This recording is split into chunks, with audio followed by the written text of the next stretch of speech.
अध्यक्ष जी को हम लोग सुने।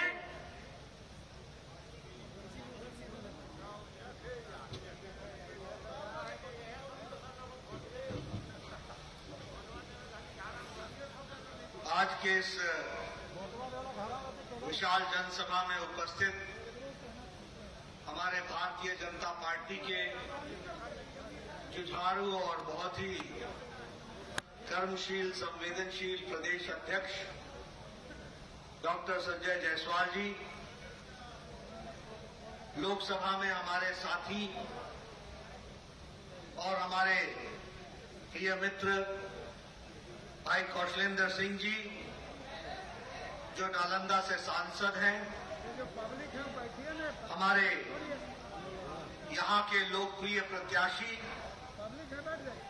और आप सबके बहुत ही जनप्रिय सम्मानीय अनिल सिंह जी,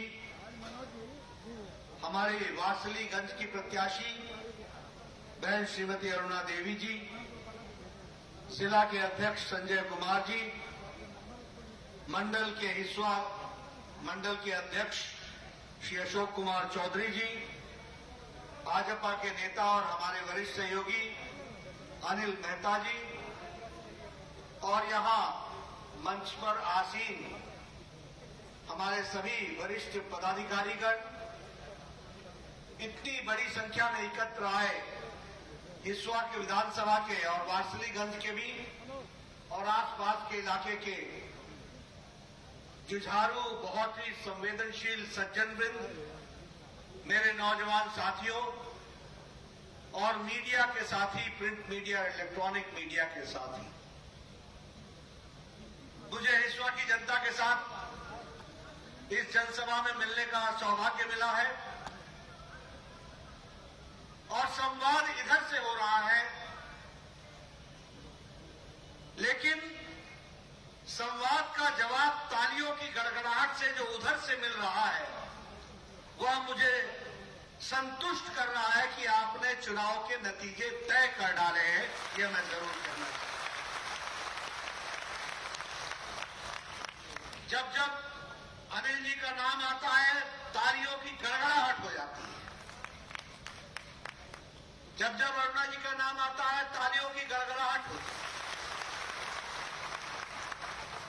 ये इस बात का चुनाव में सूचक होता है कि बहार कहां बह रही है, बवार कहां बह रही है और जनता ने कहां अपना मन तय कर लिया है, ये स्पष्ट हो जाता है। इसलिए मैं यहां से संतुष्ट होकर जा रहा हूं कि आपने मन बनाया है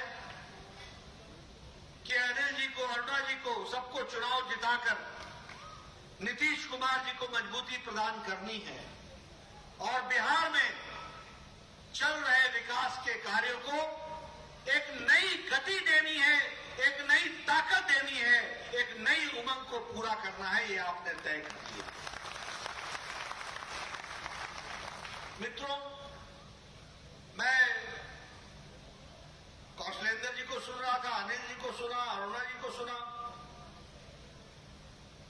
सभी ने एक बात कही कि फतुआ की सड़क, फलाने की सड़क, फलाने की सड़क, गड्ढे में सड़क या सड़क में गड्ढा समझ में नहीं आया।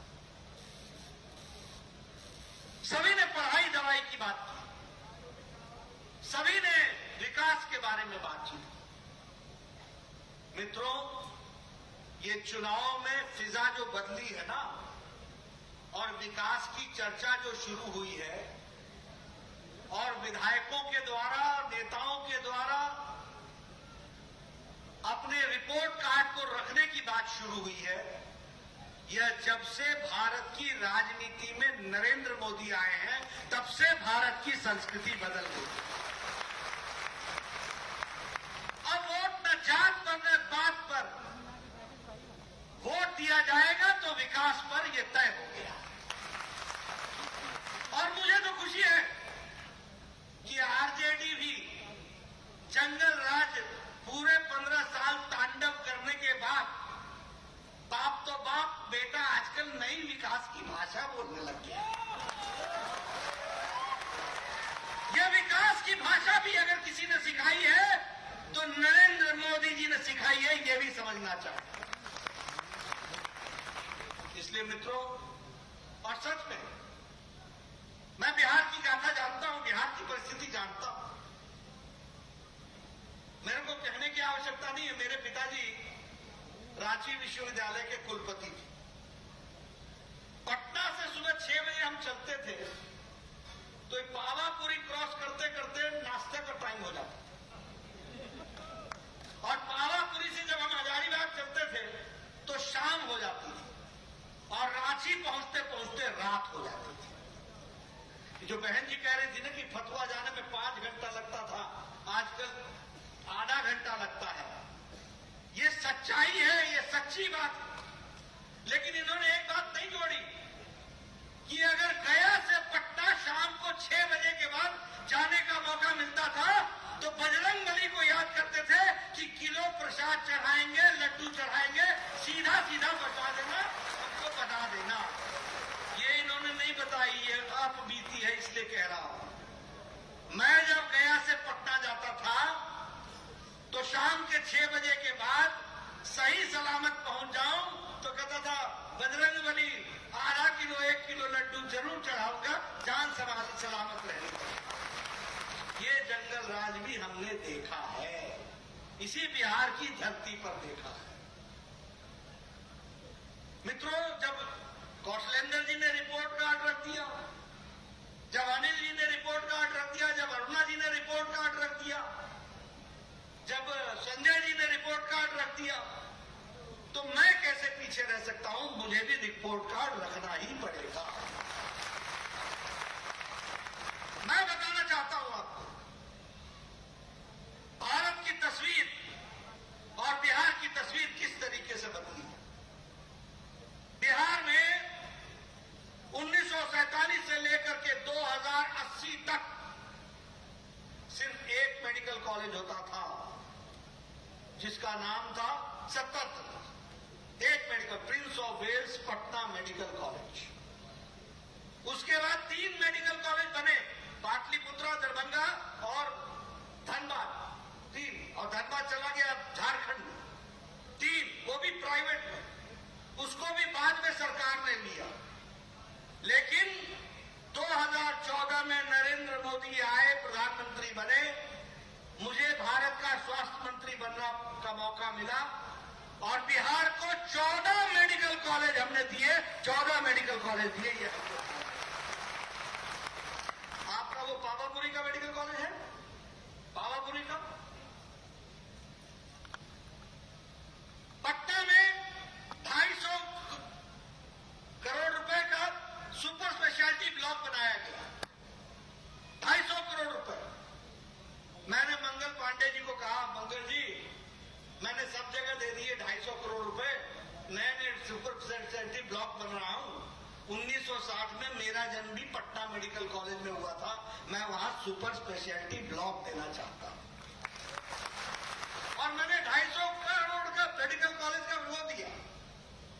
लेकिन नीतीश कुमार जी को जब पता चला तो उन्होंने कहा दुनिया का सबसे बड़ा हॉस्पिटल बनेगा तो पटना में बनेगा, 5,542 बिस्तरों का 5 करोड़ 45 लाख रुपए से बनेगा, इसको उन्होंने कहा। मुझे बड़ी खुशी है। ये देखो, मैं आपके सामने गिना रहा हूं, 5 करोड़ 50 करोड़ 55 करोड़ 250 करोड़ 300 करोड़। 15 साल पहले क्या गिनते थे? फलनुआ अंदर है, फलनुआ बाहर है, फलनुआ उधर है, फलनुआ इधर है। क्या सुनते थे? यही सुनते थे ना। मैं बिहटा में एक चुनाव की सभा में गया तो जनता के बीच में बैठ गया। ये संजय जी का इलाका था। तो एक बेचारा गरीब आदमी साइकिल लेकर के शाम को 7 बजे नीतीश कुमार की सभा सुनने आया। तो मैंने उससे पूछा, बड़े खुश दिख रहे हो, क्या बात है? बोला पूछा ना। हमने कहा क्या हुआ, क्या? बोला हम आए हैं इस रैली में बिहार में। उसने अपनी भाषा में बोला, मैं उसको कॉपी नहीं कर सकता हूं लेकिन उसका साफ सुना रहा हूं। उसने कहा मैं आया हूं अपनी रैली में, शाम के 7 बज गए, साइकिल से आया हूं और साइकिल से वापस जाऊंगा। लड़वा के राज में नहीं होता, साइकिल को छेक लेता, लोग लेता, ये हालत हो जाती। ये उनके शब्द थे। मैं जनता की आवाज सुना रहा हूं, ये मेरी आवाज नहीं।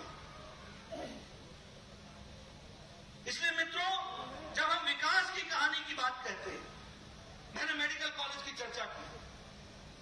आप बताइए, कोरोना के दौरान ये सच्चाई है कि नहीं कि प्रधानमंत्री मोदी जी ने 80 करोड़ की जनता को मार्च महीने से लेकर छठ तक 5 किलो चावल, 5 किलो गेहूं या 1 किलो दाल हर व्यक्ति को दिया है कि नहीं दिया है? ये बताइए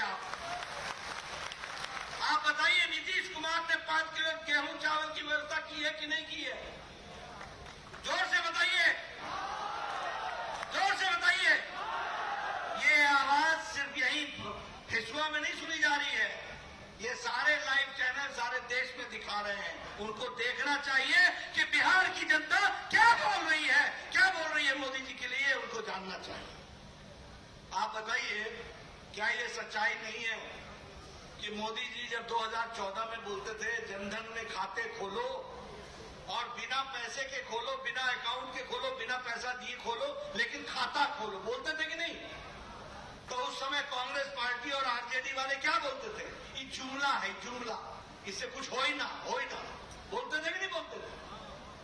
ये लॉकडाउन के समय में प्रधानमंत्री मोदी जी ने 20 करोड़ बहनों के खाते में 3 महीने के लिए 500 रुपए, 500 रुपए, 500 रुपए सीधा पहुंचाया है और उनके चूल्हे की जलने की व्यवस्था की है। इसको समझना चाहिए, ये छोटी घटना नहीं है मित्रों। 20 करोड़ जनता, लॉकडाउन, न पोस्ट ऑफिस, न पोस्टमैन, न मनी ऑर्डर, और सीधा मोदी जी के खाते में से उधर से सीधा पैसा 20 करोड़ के बहनों के खाते में पहुंचा।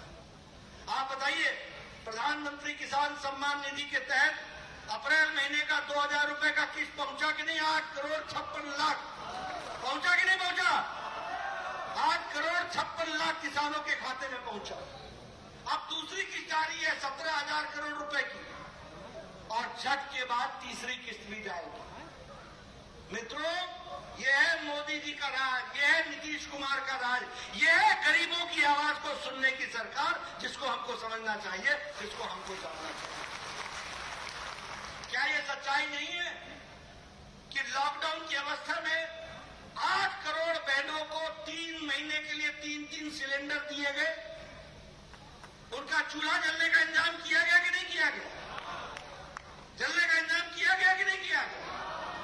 उनकी रोटी की व्यवस्था, उनके चूल्हे की व्यवस्था, उनकी पढ़ाई की व्यवस्था, उनकी दवाई की व्यवस्था, ये सारे काम लॉकडाउन की अवस्था में हुए हैं। हमको ध्यान में रखना चाहिए। अब मित्रों, आत्मनिर्भर भारत, ये आत्मनिर्भर भारत आपदा को अवसर में बदलने का तरीका है। 1 लाख करोड़ रुपए खर्च होगा अगले 2 साल में किसानों के लिए। आप फार्मर्स प्रोड्यूसर्स ऑर्गेनाइजेशन, किसान अपने उपभोक्ता संगठन बनाए, और आपके गांव में अगर कोल्ड स्टोरेज चाहिए तो कोल्ड स्टोरेज मिलेगा, अगर अनाज को रखने के लिए स्टोरेज चाहिए तो स्टोरेज मिलेगा, अगर अनाज से कुछ और बनाना चाहते हैं, तो फैक्ट्री लगाना चाहते हैं तो उसके लिए भी पैसा मिलेगा, और आपका अनाज मंडी में अच्छी सड़क व्यवस्था से पहुंचे, इसके लिए सड़क की व्यवस्था भी की जाएगी। ये व्यवस्था की गई है, इसको हमको समझना है। इसलिए मित्रों, हर तरीके से कोशिश हुई है कि बिहार, भारत के गरीब, आम, वंचित, पीड़ित, शोषित, दलित, जो समाज के अंतिम पायदान पे खड़ा व्यक्ति है, उसको मौका मिलना चाहिए। आप बताइए, आपको याद है ना वो दिन जब लगभग बिहार में कोई ऐसे 1000 गांव थे, 1000 से ज्यादा, जहां बिजली नहीं थी। मैं ठीक बोल रहा हूं? मैं ठीक बोल रहा हूं कि नहीं बोल रहा हूं? 1000 से ज्यादा गांव थे। मोदी जी आए, उन्होंने कहा देश में, आजाद भारत में अभी 18,000 गांव बगैर बिजली के हैं, 1000 दिन के अंदर यहां बिजली पहुंचेगी, और आज 100% बिजली पहुंची है, और बिहार में भी 24 घंटा बिजली पहुंची है। इस बात का हम गौरव के साथ कह सकते हैं। 22 करोड़ लोगों के घर में बिजली पहुंचाई गई है। 22 करोड़। मैं बार बार सुनाता हूं, मेरा मन करता है इसलिए सुनाता हूं। मुझे मालूम नहीं संजय जी बताएं कि बिहार में क्या हालत थी, लेकिन मैं 20 साल की उम्र में हिमाचल चला गया, और हिमाचल में जब मैं एमएलए बना तो मैंने कहा कि भाई यहां बिजली पहुंचानी पड़ेगी। तो मेरा एक्सीएन और जूनियर इंजीनियर बोलते थे कि साहब तार नहीं है, तार अगर उपभोक्ता उपलब्ध करा दे और खंभा को ले जाने का इंतजाम करा दे तो हम बिजली दे देंगे। ये उस समय लोग कहा करते। लेकिन मोदी जी ने 22 करोड़ जनता को मुफ्त तार देकर के खंभा लगाकर उनके घर में बिजली जलाने का काम किया है, तो उसको भी हमको ध्यान में रखना है। आयुष्मान भारत, मित्रों मेरे को अरुणा जी गोल्डन कार्ड की बात कर रही थी। आप सब लोग अच्छे घरों से हैं इसलिए आपको शायद इसकी जानकारी नहीं हो। आयुष्मान भारत में 55 करोड़ लोग, भारत की 40% की आबादी, और ये 40% वो है जो रेडी वाला है, फेड़ी वाला है, रिक्शा वाला है, ठेला वाला है, कूड़ेदान से जो कूड़ा इकट्ठा करता है वो है, घर में काम करने वाली मेड सर्वेंट है या घर में काम करने वाला नौकर है, नौकरानी है, उनको जिनको इलाज के लिए कोई व्यवस्था नहीं थी। मुझे याद है मैं सांसद बना, मुझे ब्रह्मपुत्रा में फ्लैट मिला, मेरा एक लिफ्टमैन था। जब मैं ऊपर चढ़ता था तो उसके चेहरे पर उदासी देखता। तो एक दिन मैंने उससे पूछा कि भाई तुम उदास क्यों रहते हो? उसने कहा मेरी श्रीमती जी को हार्ट का प्रॉब्लम है, बाईपास होना। तो मैंने कहा उसमें दिक्कत क्या है? बोलता बाबूजी लाख रुपए लगेगा, हमारे पास पैसा नहीं है। मैं उस समय सांसद था सिर्फ, मैंने उस समय उसको कहा कोई बात नहीं, तुम जाओ राम मनोहर लोहिया हॉस्पिटल में फलाने डॉक्टर के पास और पर्ची लिखाओ और उससे बिल बनाओ, मैं कोशिश करूंगा कि तुम्हारे पैसे की व्यवस्था करूं। वो बिल बना करके लाया, लगभग 1,25,000 का बिल था। मैंने डॉक्टर को कहा कि मैंने कहा इसकी मुफ्त व्यवस्था करो, आपके यहां फंड होता है, उस फंड से आप दो, गरीब आदमी है। डॉक्टर मान गया, उसके पत्नी का मुफ्त इलाज हुआ, वो ठीक हुई, और वो जब ठीक हुई तो वो आया मेरे पास और मेरे जब धन्यवाद दे रहा था तो उसके हाथ कांप रहे थे कि आपने मुझे नई जिंदगी दे दी है। ये बात हमको समझ, उस समय मेरे को समझ में आया कि गरीब का दर्द क्या होता है। हमें यह समझ में आया कि गरीब के घर में अगर किसी को कैंसर हो जाए तो उसका जीवन दुश्वार हो जाता है, जमीन बिक जाती है, घर बिक जाता है, न घर का वो मरीज बच पाता है और न ही घर बच पाता है। और मोदी जी इन्हीं गरीबों की चिंता करने वाले बने। उन्होंने मुझसे कहा जब मैं स्वास्थ्य मंत्री बना, नड्डा योजना बनाओ, भारत का कोई भी गरीब आदमी इलाज से वंचित नहीं रहना चाहिए। और उसके बाद हम लोगों ने आयुष्मान भारत बनाया। आज 55 करोड़ की जनता गोल्डन कार्ड लेकर के भारत के ऑफिस किसी भी हॉस्पिटल में चले जाए, वो गोल्डन कार्ड दिखाए और बाद में अपना अंगूठा लगाए, उस अंगूठे से वो 5 लाख रुपए का सालाना इलाज किसी भी अस्पताल में करा सकता है। ये व्यवस्था की गई है, इसको समझना है। और आज लगभग 1.25 करोड़ लोगों ने इसका लाभ उठा लिया है। 15,500 करोड़ रुपए इस पर खर्च हो चुके। ये सारी चीजें मैं आपके सामने इसलिए बता रहा हूं कि ये बदलता भारत है, ये बदलता बिहार है। कभी सोचा था कि 14 मेडिकल कॉलेज होंगे? कभी सोचा था कि 38 इंजीनियरिंग कॉलेज होंगे इस बिहार में? यहां तो चरवाहा विश्वविद्यालय बना था, और चरवाहा विश्वविद्यालय बिहार को चरागाह बना दिया। और चरागाह पर भी नहीं रुका, जब तक चारा घोटाला नहीं कर डाला तब तक चैन ही नहीं। यह है चरवाहा विश्वविद्यालय, यह है चरागाह, यह है चारा घोटाला। और आजकल नई नई तस्वीर लेके आ जाते, हम बिहार का ये बनाएंगे। मित्रों, जिसको अगर अच्छा करने की इच्छा होती है तो पहले वो बिहार की जनता से माफी मांगे। जिन लोगों ने 15 साल जिस तरीके से बिहार में जंगल राज चलाया था, उसके बारे में उनको बताना चाहिए। ये मैं आपको बताना चाहता हूं। इसलिए मित्रों, अगर मैं बात करूं देश की, तो आपने अगर कौशलेंद्र जी को यहां से जिता के भेजा, अगर आपने यहां से संजय जायसवाल को जिता करके बिहार से भेजा, 40 में से 39 सीटें आप जीत करके हमको भेजे, तो क्या हुआ? फर्क ये पड़ा कि जो आप कहते थे एक देश में 2 निशान, 2 विधान, 2 संविधान नहीं चलेंगे, मोदी जी की इच्छा शक्ति और गृह मंत्री अमित शाह जी की रणनीति ने इसी उंगली से, जिससे आपने कौशलेंद्र को जिताया था, जिसने आपसे आपने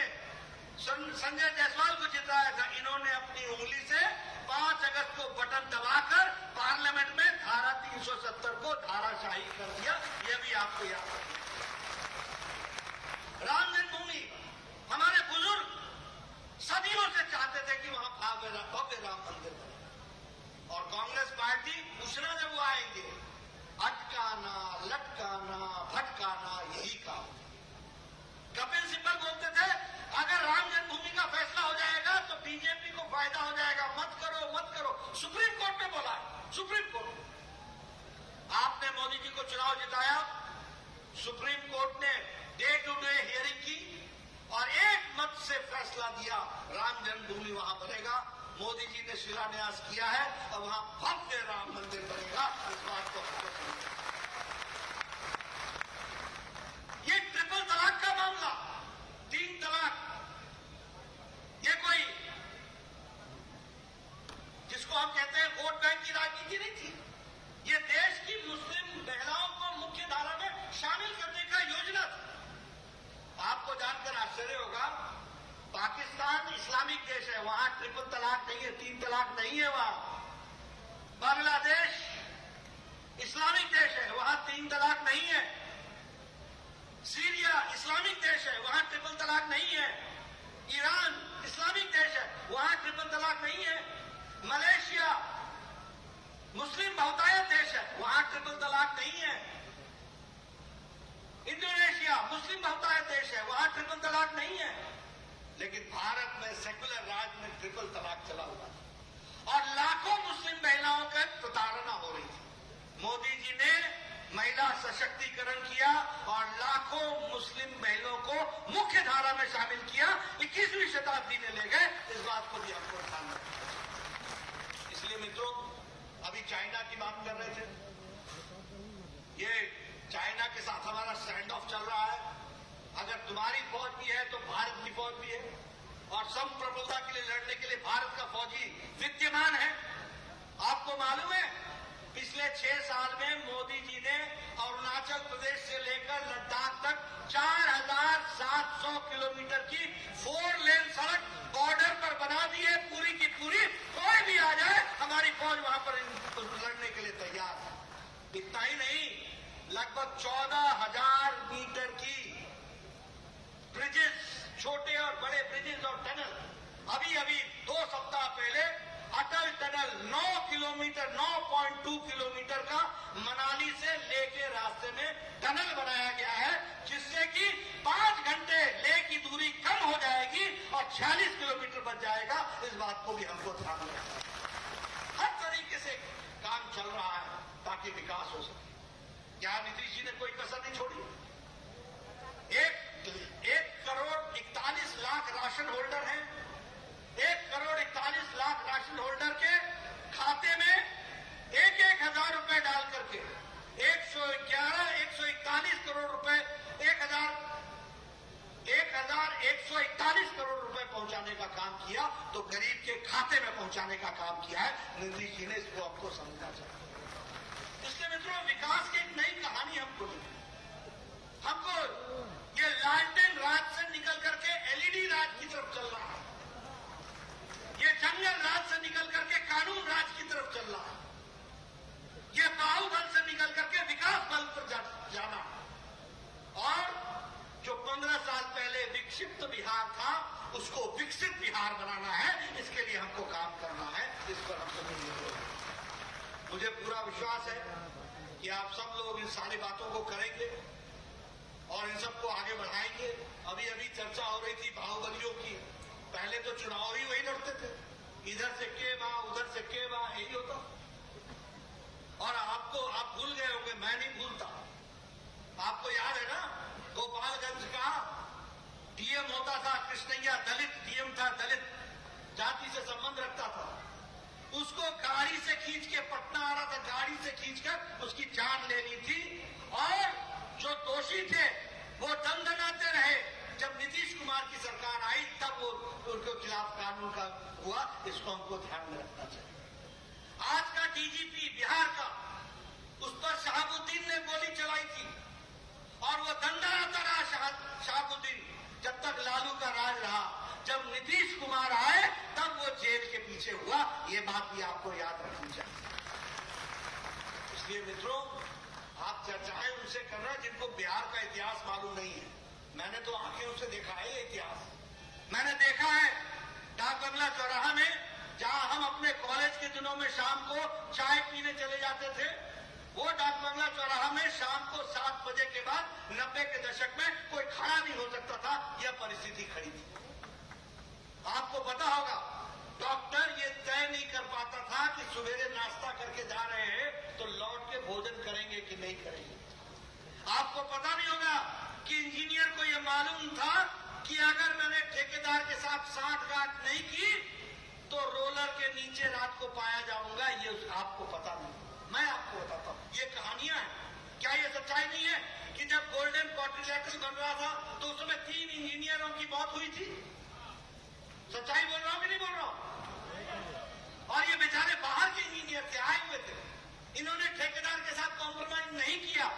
ये क्वालिटी का काम करना चाहते थे, लेकिन लालू राज में उनकी जीवन लीला समाप्त हुई। इसलिए मित्रों, याद रखना, उजाला अगर पसंद है तो अंधकार क्या होता है इसको समझने की जरूरत है। अगर विकास चाहते हो तो विकास के खिलाफ खड़े होने वाले को भी पहचानना जरूरी है। और इसलिए मैं आपको बताने आया हूं, आप सब लोगों ने रिपोर्ट कार्ड रखा है। अनिल जी को आप जिताएंगे, अरुणा जी को जिताएंगे, मुझे विश्वास है। लेकिन यही मत रुको। जहां आपको कमल दिखता है, जहां आपको तीर दिखता है, वहीं आगे बढ़ चलो। और आगे बढ़ोगे तो लाभ मिलेगा। ये ध्यान रखना, ये बिहार की तस्वीर बदली। मित्रों, आपने मेरी बात सुनी, मुझे बहुत अच्छा लगा। मैं यहाँ पर कोई आपसे जब चर्चा करता हूं तो अपने आप को बिहारी मान करके चलता हूं। मैं हिमाचल का रहने वाला हूं, लेकिन वहां मेरे को यही बोलते हैं जन कि ये है तो हिमाचली लेकिन है बिहारी बाबू। तो मैं अपने आप को बिहारी बाबू मानता हूं। आप सब लोगों के साथ बिहार की गाथा के बारे में मैं संजय जी से कई बार चर्चा करता रहता हूं कि बिहार ही नहीं जानता कि बिहार की ताकत क्या है। इसलिए बिहार को समझना पड़ेगा। आज की डेट में भी बता रहा हूं, मैं बता दूं संजय जी, आज की डेट में भी बता रहा हूं, आईबी बिहार के आदमी संभाले हुए, CISF central Indian security force Bihar के आदमी संभाले हुए, सीआरपीएफ बिहार के आदमी संभाले हुए, हमारे सीबीआई 2-3 डायरेक्टर, पिछले 3 डायरेक्टर बिहार के, controller and auditor general Bihar के। बिहार कहां नहीं है भैया। और ये बिहार के कब के निकले हैं? ये 77-78 में निकले हैं, जब जयप्रकाश नारायण का आंदोलन भी चरम सीमा पर था। तो देशभक्त पढ़ने वाले भी बिहार की धरती पर थे, जो आज देश संभाले हुए हैं। ये बात समझिए। इसलिए मित्रों, बहुत ताकत है। हमारे सब मित्र हैं। कोई मेरा सीनियर था, कोई मेरा जूनियर था, कोई मेरे साथ पढ़ता था, लेकिन बिहार ने एक अपना नाम बनाया है। उसको पहचानिए। और बिहार दृष्टि देने वाला प्रदेश है, दिशा देने वाला प्रदेश है।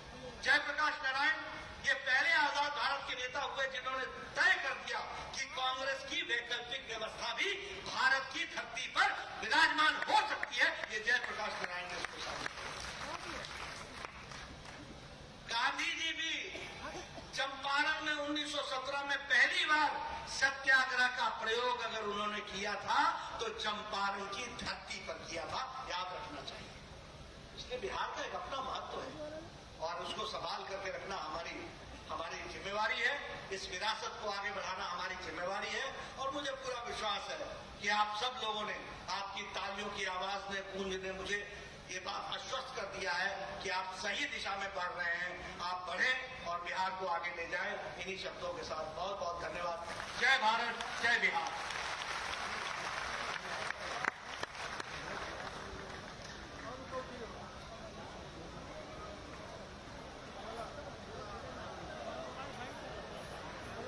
हेलो, अब इस कार्यक्रम का